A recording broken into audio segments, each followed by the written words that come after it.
El bogotazo is the massive disturbance that followed the murder of liberal leader and presidential candidate Jorge Luis Argentine on 9 April 1948 in Bogotá, Colombia. This riot left 5,000 dead and thousands injured, with much of Bogotá downtown destroyed. That tragedy of 10 hours continued extending through the countryside and escalated a period of violence which had begun 10 years before, in 1930, and was triggered by the fall of the Conservative Party from government and the rise of the Liberals. The 1946 presidential election brought the downfall of the Liberals, allowing conservative Mariano Spira Perez to win the presidency. The struggle for power between both again triggered a period in the history of Colombia called the violence, a period that broke the history of Colombia into two parts. That lasted until approximately 1958, from where the city conflict that continues to this day grew.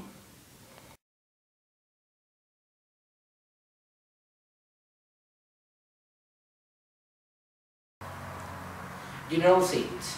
On April 9 of 1948, the Ninth Pan-American Conference was being held in Bogotá. The Cold War was at its very beginnings.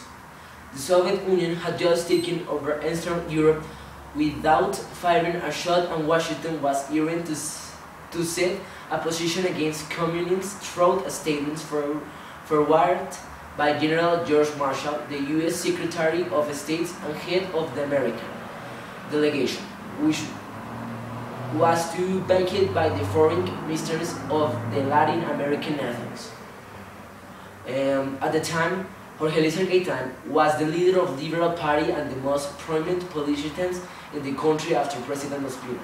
His office was in downtown Bogotá on the corner of 7th Avenue and 14th Street. Gaitán had been working the previous night until 4 a.m. as defense attorney in the trial that declared that Jesus Maria Cortez was innocent. Gaitán was running in the presidential election, and with massive support among the country working class, was seen as the candidate most likely to win. Both conservatives and traditional liberal elites were very concerned about this prospect.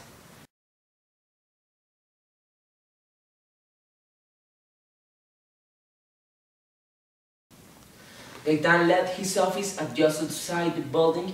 He was shot twice in the head and once in the chest with a .32 caliber handgun at 1:15 p.m. He was carried to a local hospital, where he died a few minutes later.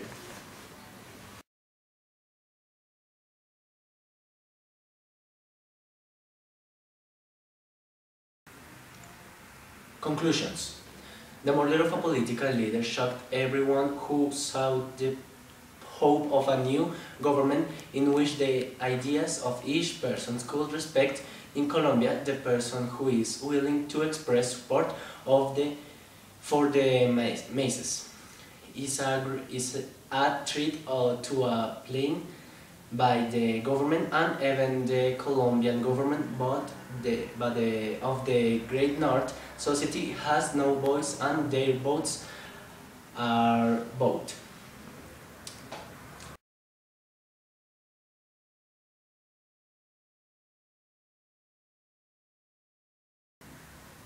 This work shows us that the history of Colombia is not a pretty story to write, a story of lies, decides, and murder. What good is thinking and have a desire to help by being a good person if chains are you end up murder and never? Even after decades of research, your family know the who and why of this.